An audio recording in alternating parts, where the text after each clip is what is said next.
Good morning students and welcome to biology class. We are studying lesson number 5, Origin and Evolution of Life, and our today's topic is natural selection. Dear student, हम study कर रहे हैं lesson number 5 की और आज का हमारा topic है नेचुरल सिलेक्शन। हमने प्रीवियस लेक्चर में डिस्कस किया था 5 factors that are responsible or comprises the modern synthetic theory. Modern synthetic theory comprise 5 main factors that are broadly divided into 3 main concepts. First concept हमने complete किया genetic variations. Now आज का हमारा second concept है B, that is natural selection. Look at here. According to Darwin, natural selection is the main driving force behind the evolution. जैसा कि आप जानते हैं हम modern synthetic theory of evolution discuss कर रहे हैं और ये एक्चुअल 5 फैक्टर्स पर डिपेंड है जिनको ब्रॉडली हमने 3 कंसेप्ट में उसको डिवाइड किया है। पहला कंसेप्ट हमने कंप्लीट किया है, that is genetic variation a, और अभी हम बी डिस्कस कर रहे हैं नेचुरल सिलेक्शन को। According to Darwin, natural selection is the main driving force of or force behind the evolution. Darwin के अकॉर्डिंग नेचुरल सिलेक्शन इवोल्यूशन का मेन ड्राइविंग फोर्स है, यानी जो रिस्पॉन्सिबल है इवोल्यूशन के लिए। This holds that genetic variations rise within the population, और ये एक्चुअल होल्ड करता है जेनेटिक वेरिएशंस को जो पॉपुलेशन के अंदर होते हैं। And the fittest will be at the selective advantage and will be more likely to produce offsprings than the rest, as the fit continues to enjoy greater survival and reproductivity, new species will eventually involve. और the fittest यानी जो fit है वो actual उनको selective advantage मिलेगा and they are more likely to produce offsprings, और वो offsprings produce करते हैं than the rest, and the fit continues to enjoy greater survival, और जो फिट होंगे उनको कंटिन्यू मिलेगा ग्रेटर सर्वाइवल, या वो एक्चुअल सर्वाइव करेंगे एंड रिप्रोडक्टिविटी शो करेंगे, जिससे न्यू स्पेसीज़ क्या होंगे, इवॉल्व होंगे। Alternatively, natural selection is the process by which better adopted organism grow and produce more number of offsprings in the population.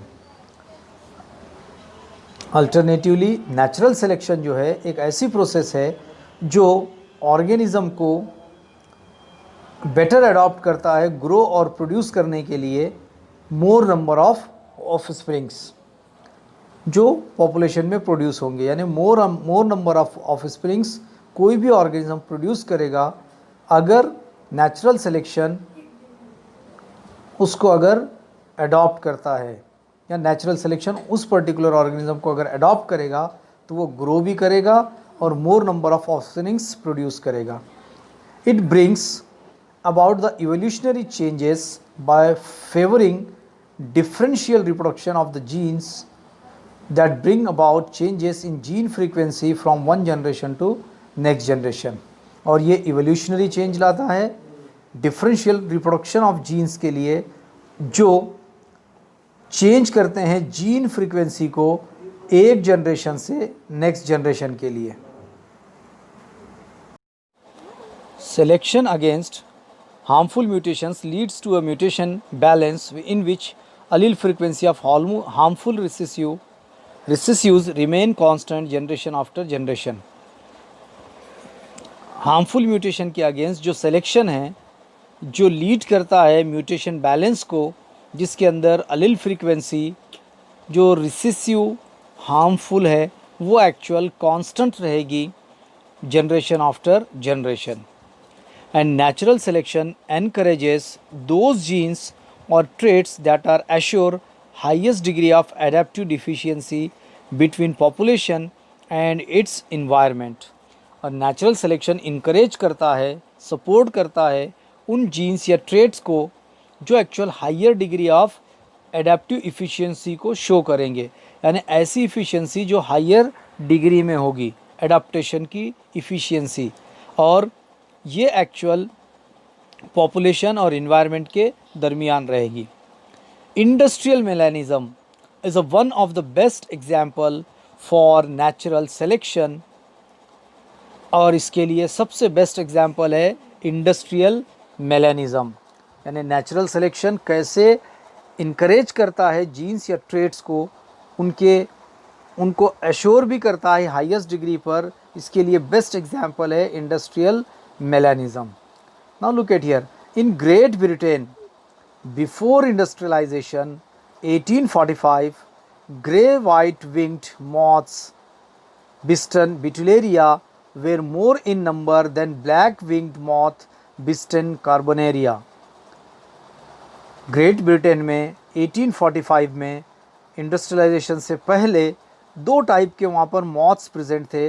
बिस्टन betularia जो grey white winged moths थे, and बिस्टन कार्बोनेरिया जो black winged moths थे. और इनमें जिनका number मोर था वो थे grey white winged moths. And these moths are nocturnal, means they are and during day time they rest on the tree trunk. ये दोनों टाइप के जो मॉथ्स है, दोनों कलर के, ये एक्चुअल नॉक्टर्नल हैबिट रखते थे, यानी वो नाइट में एक्चुअल प्रे करते थे, नाइट में शिकार करते थे और नाइट में अपना फूड ढूंढते थे, तलाश करते थे. और डे टाइम में वो क्या करते थे, ड्यूरिंग डे वो रेस्ट करते थे ट्री ट्रंक्स पर, यानी ट्रीज़ पर, ट्रीज़ के ट्रंक यानी पेड़ पर. And white winged moth can camouflage और hide well with the lichen covered trees that help them to escape from the predatory birds. और जो वाइट विंग्ड मॉथ्स है वो इजीली कैमोफ्लेज या हाइड हो जाते थे, छुप जाते थे उन ट्रंक्स पर, ट्री ट्रंक्स पर जिनके ऊपर लाइकेन का कवर है. लाइकेन आपको पता है, इट इज़ अ सिम्बायोंट और सिम्बायोटिक एसोसिएशन बिटवीन अलगा and fungus.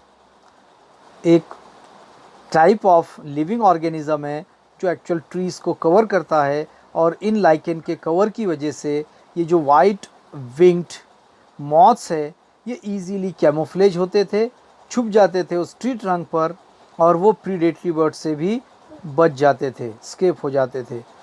And on the other hand the black wing moths resting on the lichen cover tree trunk were easily victims for the predatory birds and their number was reduced.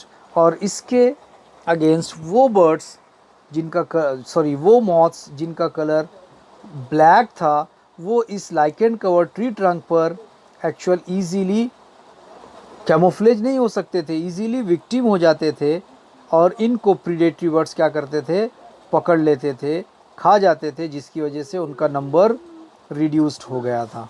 And during industrialization, industrial revolution, large number of industries came up in Great Britain.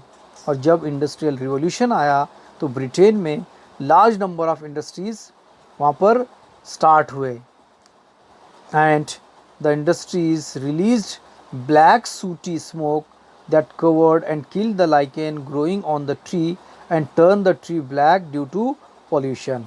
और जैसे ही industrial revolution आया तो after industrial revolution जो industries थे वो black sooty smoke को release करते थे.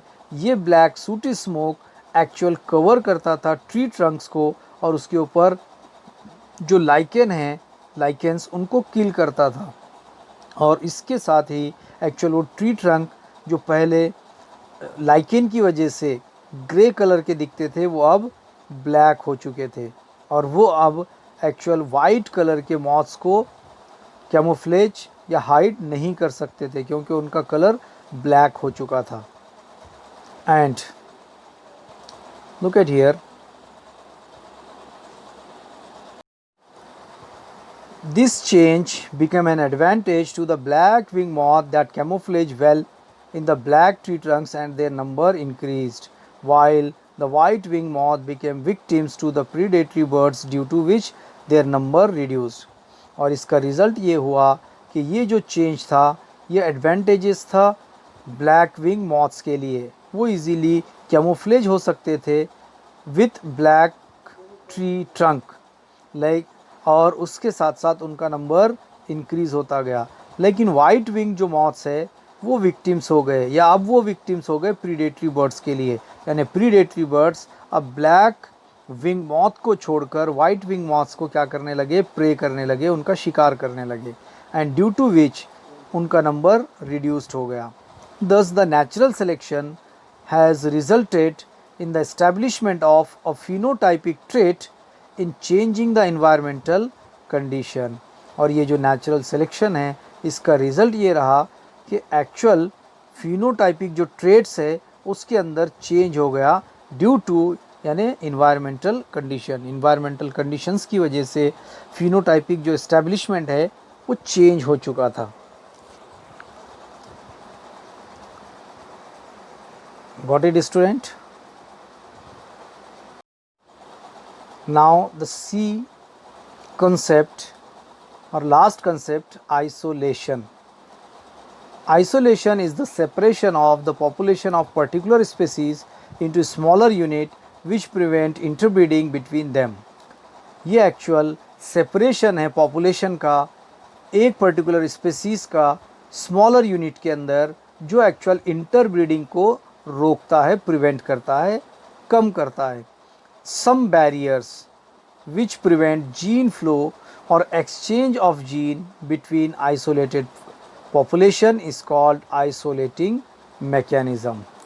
कुछ बैरियर्स जो एक्चुअल प्रिवेंट करते हैं जीन फ्लो को, यानी पर्टिकुलर जीन को एक पर्टिकुलर पॉपुलेशन में फ्लो होने में, और एक्सचेंज ऑफ जीन को आइसोलेट करते हैं या बिटवीन आइसोलेटेड पॉपुलेशन में जीन को एक्सचेंज करते हैं, that is called isolating mechanism. Number of isolating mechanisms are operated in nature and therefore divergence and speciation में ऑकर। और बहुत सारे आइसोलेटिंग मैकेनिज़्म नेचर के अंदर ऑपरेट होते हैं जो एक्चुअल डाइवर्जेंस के लिए या स्पेसिएशन के लिए और डाइवर्जेंस के लिए रिस्पॉन्सिबल है, यानी जिसकी वजह से डाइवर्जेंस होगा और स्पेसिएशन भी होगा, यानी न्यू स्पेसीज़ फाउंड होंगे। आपको पता है dear student, divergence means actual character के अंदर चेंज आना, फिनोटाइप के अंदर चेंज आना। And the isolating mechanism are of two types, namely geographical isolation and second reproductive isolation. Isolation mechanism को मेनली दो ग्रुप में क्लासिफाई किया गया, या उनके दो टाइप है, एक जोग्राफिकल आइसोलेशन और दूसरा है reproductive isolation. The first one, geographical isolation. It is also called as physical isolation. It occurs when an original population is divided into two or more groups by geographical barriers। ये ऐसा population है जिसको हम physical isolation ये ऐसा isolation है जिसको हम physical isolation भी कहते हैं, और ये होता है एक्चुअल population के डिवाइड होने से। population दो या मोर ग्रुप्स में डिवाइड होगा जोग्राफिकल बैरियर्स की वजह से, तो इसको हम कहेंगे जोग्राफिकल आइसोलेशन, और इसको हम it is also called as physical isolations, और इसको हम फिज़िकल आइसोलेशन भी कहते हैं। अब जोग्राफिकल बैरियर्स कौन से हैं? Such as river, ocean, mountain, glacier etcetera. और इसके बैरियर्स है river, ocean, mountain, glacier, etc. These barriers prevent interbreeding between isolated groups। और ये एक्चुअल जोग्राफिकल बैरियर्स प्रिवेंट करते हैं इंटरब्रीडिंग को, जो आइसोलेटेड ग्रुप तैयार होते हैं उनको। डियर स्टूडेंट, अगर हम एक एग्जाम्पल लें कोई भी, जैसे रिवर की एग्जाम्पल लें, तो एक पर्टिकुलर पॉपुलेशन, इससे पहले के टॉपिक में हमने डिस्कस किया था कि अगर वो दो ग्रुप में डिवाइड हो जाता है, बीच का अगर रिवर, उनके बीच में अगर रिवर स्टार्ट होने की वजह से, तो ये दो ग्रुप एक्चुअल दो पॉपुलेशन की तरह वो डेवलप होंगे, यानी दोनों साइड दो अलग अलग ग्रुप्स तैयार हो जाएंगे जो कि एक ही पॉपुलेशन के हैं। उसके बाद उनके अंदर इंटरब्रीडिंग नहीं होगी, दैट इज़ जोग्राफिकल आइसोलेशन। और इसी तरह से ओशन या माउंटेन, ग्लेशियर, ये सब रिस्पॉन्सिबल है जोग्राफिकल आइसोलेशन के लिए, या ये जोग्राफिकल बैरियर्स है जो एक पर्टिकुलर स्पेसिफिक पॉपुलेशन को डिफरेंट टू और मोर ग्रुप्स में डिवाइड करते हैं। And the separated groups are exposed to the different kinds of environmental factors and they acquired new traits by mutation। और जो separated group है, अब वो different environmental condition को क्या होंगे, expose होंगे। दोनों groups का environment अलग अलग हो जाएगा और इस वजह से उनके अंदर new traits आएंगे by mutation, और वो mutation के थ्रू new traits को develop करेंगे।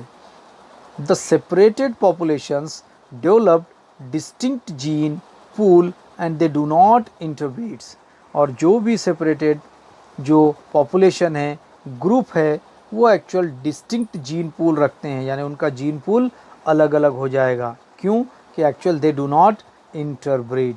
दस the new species have been formed by geographical isolation. और इसीलिए न्यू ब्रीड्स फॉर्म होंगे, न्यू स्पेसीज फॉर्म होंगे, और ये एक्चुअल जोग्राफिकल आइसोलेशन कहलाएगा। Example Darwin's finches.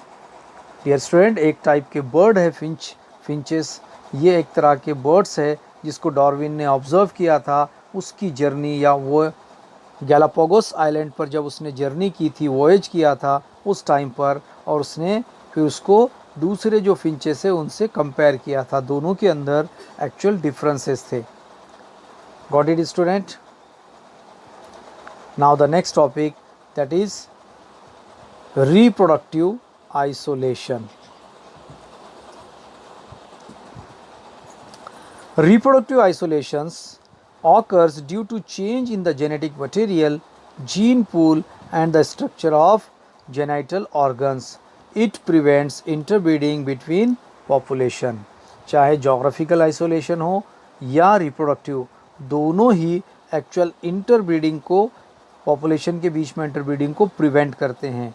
और यहाँ पर रिप्रोडक्टिव आइसोलेशन यानी चेंज होने की वजह से जेनेटिक मटेरियल के या जीन पूल के या स्ट्रक्चर ऑफ जेनेटल ऑर्गन्स के, रिप्रोडक्टिव ऑर्गन्स के चेंज होने की वजह से रिप्रोडक्टिव आइसोलेशन होगा। रिप्रोडक्टिव आइसोलेशन, यहाँ पर आप देख सकते हैं टाइप्स ऑफ आइसोलेटिंग मैकेनिज्म। इसके अंदर दो टाइप है। पहला है प्री मेटिंग और प्री जाइगोटिक आइसोलेशन। और रिप्रोडक्टिव आइसोलेशन मैकेनिज्म को दो ग्रुप में डिवाइड किया गया, ए प्री मेटिंग और बी पोस्ट मेटिंग।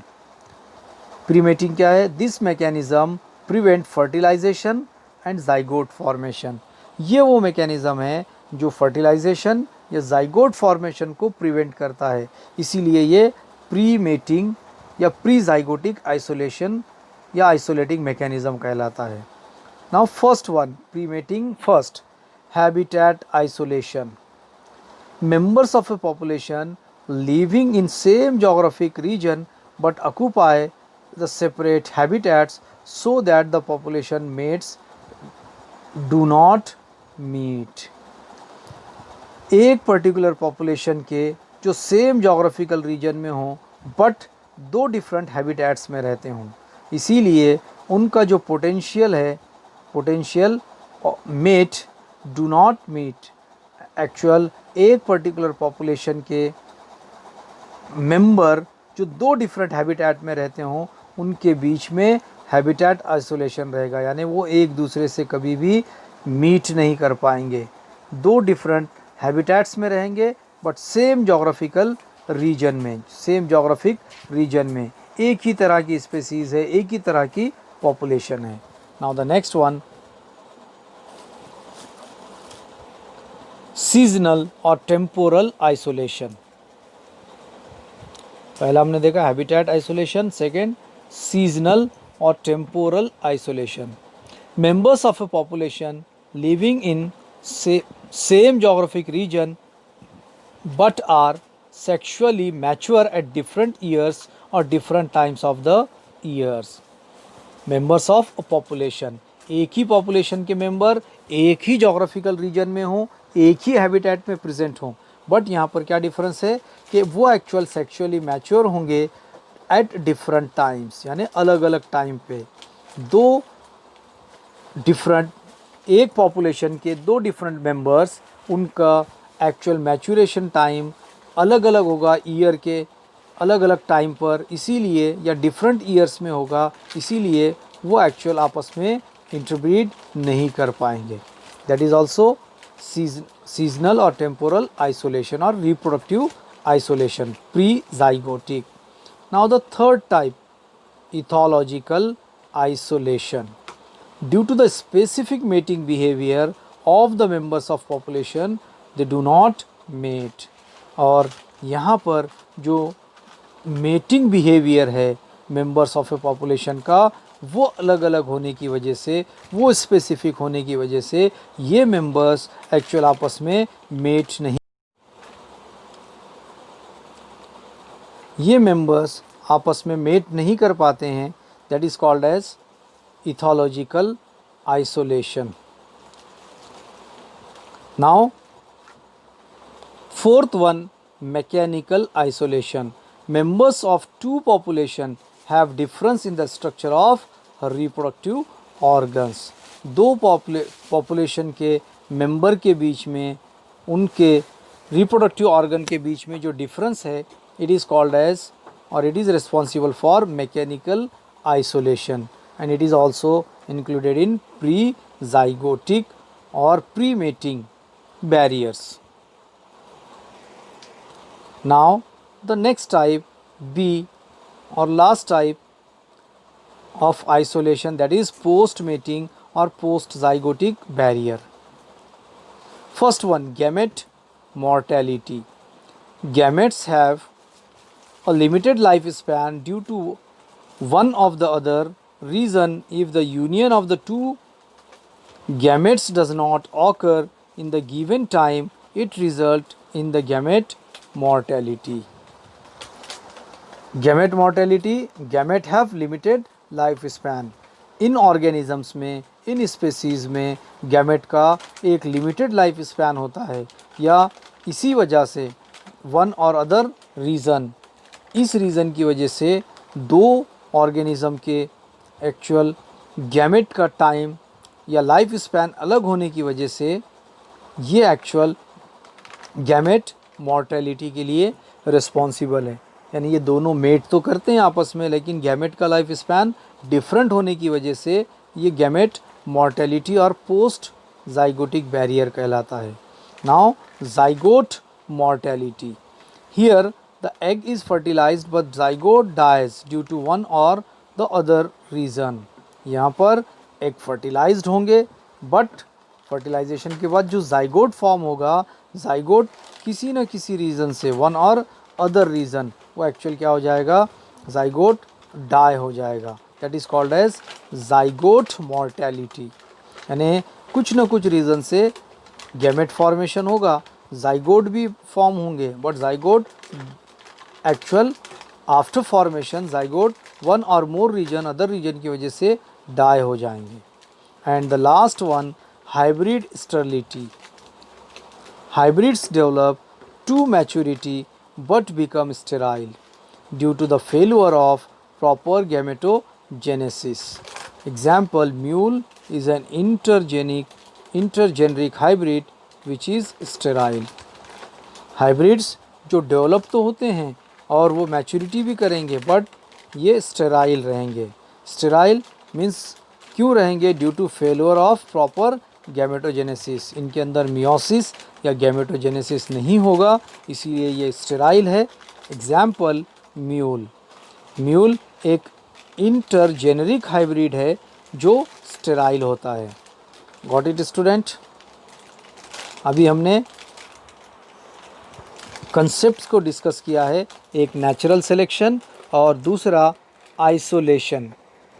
ये एक्चुअल 3 कंसेप्ट्स में से 2 है। फर्स्ट हमने लिया था जेनेटिक वेरिएशन, उसके बाद आज हमने second B, that is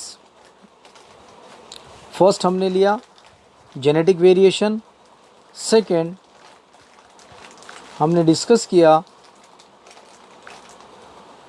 natural selection को, और थर्ड हमने लिया आइसोलेशन को।